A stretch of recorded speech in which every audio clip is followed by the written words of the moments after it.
कानपुर में तंबाकू कारोबारी के खिलाफ आईटी विभाग की रेड जारी। अब तक करोड़ों कैश और कई दस्तावेज को विभाग ने बरामद किया। तंबाकू कारोबारी के खिलाफ दिल्ली में रेड का चौथा दिन। दिल्ली के बसंत विहार में रहता है कारोबारी का बेटा। आईटी विभाग का ताबड़तोड़ एक्शन जारी। तंबाकू कारोबारी के घर में काम करने वालों से पूछताछ कर रही है टीम। अलग अलग बैठाकर हो रहे सवाल जवाब, सबूत खंगालने में लगा है विभाग। छापेमारी के दौरान तंबाकू कारोबारी के दिल्ली वाले बंगले से बरामद हुआ स्कूटर। दशकों पुराने स्कूटर का नंबर 4018। आईटी विभाग को 100 करोड़ की चोरी का शक। नफे सिंह हत्याकांड में पुलिस का एक्शन जारी। 4 मोस्ट वांटेड आरोपियों पर 1-1 लाख रुपए का इनाम घोषित किया। जोरों पर तलाशी अभियान चला रही पुलिस। दिल्ली में केंद्रीय मंत्रिपरिषद की बैठक। पीएम मोदी की अध्यक्षता में हो रही मीटिंग में अमित शाह समेत सभी मंत्री मौजूद। लोकसभा चुनाव को लेकर यूपी के डिप्टी सीएम ब्रजेश पाठक का दावा। 80 सीटें जीतने की बात कही है। बोले यूपी में चल रही मोदी की लहर। 51 के 51 सीटों पर जो कल बीजेपी की सूची आई है, सभी प्रत्याशी प्रचंड बहुमत से जीतेंगे और प्रदेश की जो शेष सीटें बची हैं 80 की 80 में बीजेपी ही जीतेगी। विपक्ष पूरी तरह से प्रदेश से साफ हो रहा है। लखनऊ में यादव महासभा का आयोजन। एमपी के सीएम मोहन यादव मुख्य अतिथि। महासभा के जरिए लोगों को जोड़ने की कोशिश। दिल्ली में शक्ति मैराथन का आयोजन। केंद्रीय मंत्री मीनाक्षी लेखी ने मैराथन को दिखाई हरी झंडी। भारी संख्या में दौड़ में शामिल हुए धावक। हरियाणा के मुख्यमंत्री मनोहर लाल खट्टर का फरीदाबाद का किया दौरा। मैराथन को दिखाई हरी झंडी।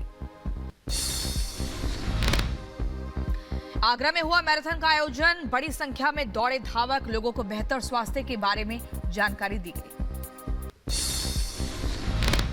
जम्मू के राजौरी में सीआरपीएफ बलों की नेक पहल। दूर दराज के इलाके में मुफ्त चिकित्सा शिविर का आयोजन। लोगों को मुफ्त में दवाइयां दी। कानपुर में पुलिस और बदमाशों के बीच मुठभेड़। गोलीबारी के दौरान 2 आरोपी घायल। घायलों को पुलिस ने अस्पताल में भर्ती कराया। जम्मू के रामबन में भूस्खलन की वजह से जम्मू श्रीनगर हाईवे दूसरे दिन भी रहा बंद। यातायात प्रभावित होने से लोगों को करना पड़ा परेशानियों का सामना। प्रयागराज में बेमौसम बारिश ने बढ़ाई किसानों की चिंता। फसल को लेकर परेशान हुए किसान। बारिश होने से गेहूं का फसल सड़ने का डर। कानपुर के कई हिस्सों में भारी बारिश हुई है। बरसात के चलते तापमान में गिरावट आई है। ठंड बढ़ने से लोगों की मुश्किलें बढ़ी। डोडा जिले में भूस्खलन की चपेट में आई कार। हादसे में एक शख्स घायल हुआ। इलाज के लिए अस्पताल में भर्ती कराया। उत्तर प्रदेश के रामपुर में पुलिस ने नशे के खिलाफ बड़ी कार्रवाई की है। 4 किलो अफीम के साथ 2 आरोपियों को गिरफ्तार किया। उदयपुर में पुलिस ने की बड़ी कार्रवाई। हथियार के साथ आरोपियों को गिरफ्तार किया। डकैती की योजना बना रहे थे आरोपी। मथुरा में नशे के खिलाफ पुलिस ने बड़ी कार्रवाई की है। 60 लाख रुपए की शराब जब्त की है। मामले में एक आरोपी गिरफ्तार। देहरादून में इंदिरा सिक्योरिटी के नाम पर चल रहे राष्ट्रीय घोटाले मामले में एक्शन। पुलिस ने 2 आरोपियों को गिरफ्तार किया। पकड़े गए आरोपियों से पूछताछ कर रही है टीम। उत्तर प्रदेश के एटा में हुआ दर्दनाक सड़क हादसा। अनियंत्रित होकर खाई में गिरी कार। हादसे में 4 लोग गंभीर रूप से घायल। फरीदाबाद में भयानक सड़क हादसा। अनियंत्रित होकर ट्रक से टकराई ऑल्टो कार। एक ही परिवार के 3 लोगों की मौत। और गुरुग्राम में हुआ भीषण सड़क हादसा। कार और स्कूटी में जोरदार भिड़ंत। हादसे में एक की मौत।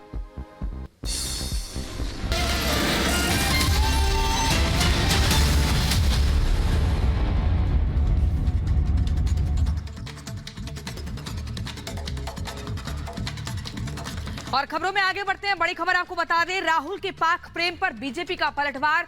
राहुल कंफ्यूज आदमी है।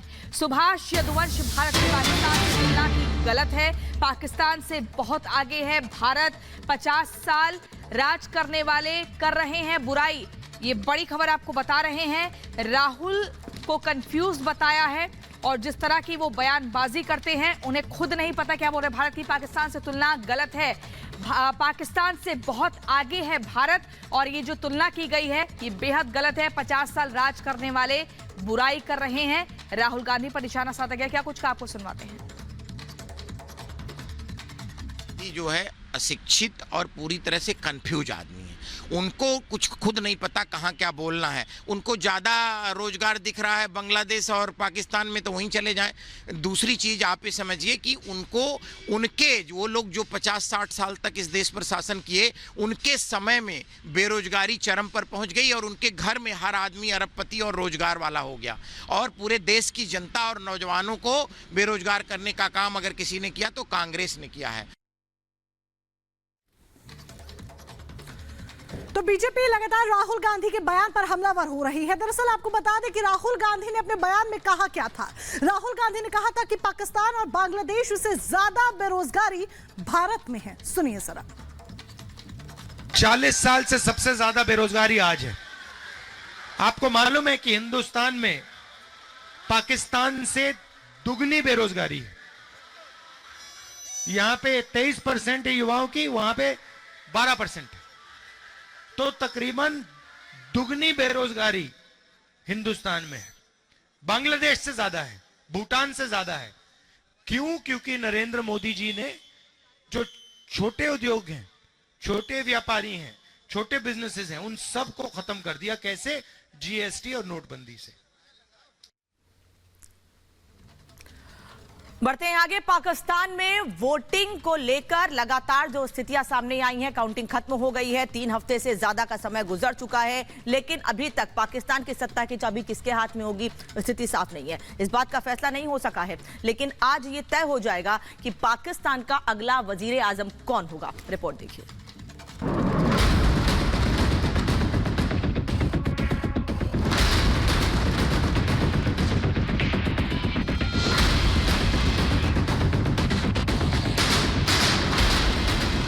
पाकिस्तान के नए प्रधानमंत्री को लेकर सस्पेंस खत्म होने में अब बस महज चंद घंटों का समय बाकी है। आज इस बात पर मुहर लग जाएगी कि पाकिस्तान में अगला वजीर आजम कौन बनेगा। पाकिस्तान की संसद में अब से चंद घंटों में ही नया प्रधानमंत्री चुन लिया जाएगा और इसके लिए बाकायदा पहले वोटिंग होगी। आज ही इसका फैसला भी आ जाएगा। सीमा पर सियासी सरगर्मी तेज होती दिख रही। पड़ोसी मुल्क में बीते कुछ समय से इस बात की भी चर्चा है कि पाकिस्तान की सत्ता की बागडोर किसके हाथ में जाएगी। पाकिस्तान में शहबाज शरीफ को बिलावल भुट्टो के साथ कई और पार्टियों का समर्थन हासिल है।